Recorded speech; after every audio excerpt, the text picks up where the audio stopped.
The Welfare Reform Act means that the government are going to cap the total amount of benefits that a single person or family is entitled to. In April 2013, when the benefit cap comes into effect, the most you could receive is £500 per week as a family, or £350 per week if you live alone. This cap is based on the national average earnings for a working household in the UK. The cap is targeted at out-of-work families, regardless of their ability to work. And if you have a large family or live in an expensive area, you are more likely to be affected. There are some exclusions, such as people on disability living allowance, so do check with your benefits office.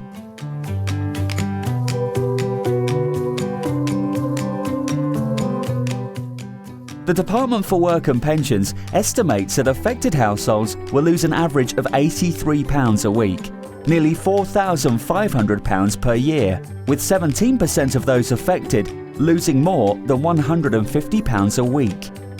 Here are the benefits which will be included in the cap. Carers allowance, contribution-based employment and support allowance, child benefit, contribution-based job seeker allowance, maternity allowance, widowed allowances and widow's pension, bereavement allowance, guardian's allowance.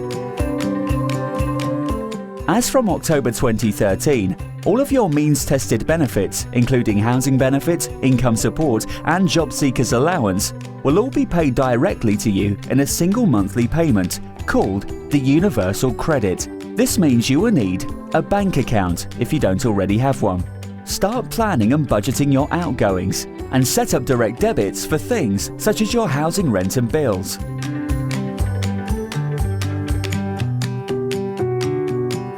It is important to remember, paying the rent to your landlord should be a priority, as failure to do so could result in eviction. Pensioners and vulnerable people will continue to see their housing costs paid straight to their landlord.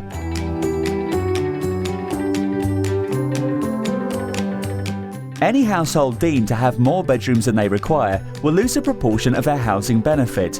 If you have just one spare room, you will lose around £12 a week. If you have 2 or more spare rooms, you will lose around £22 a week.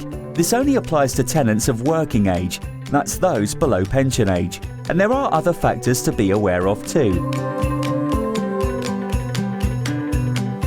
For example, if you or your partner is registered as disabled and need a non-resident overnight carer, you are allowed an extra room.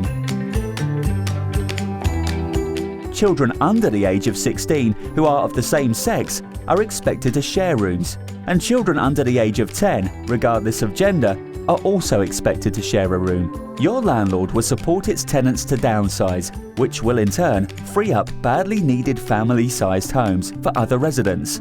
If you are worried or concerned about the Welfare Reform Act and how it will affect you, get in touch with your landlord now.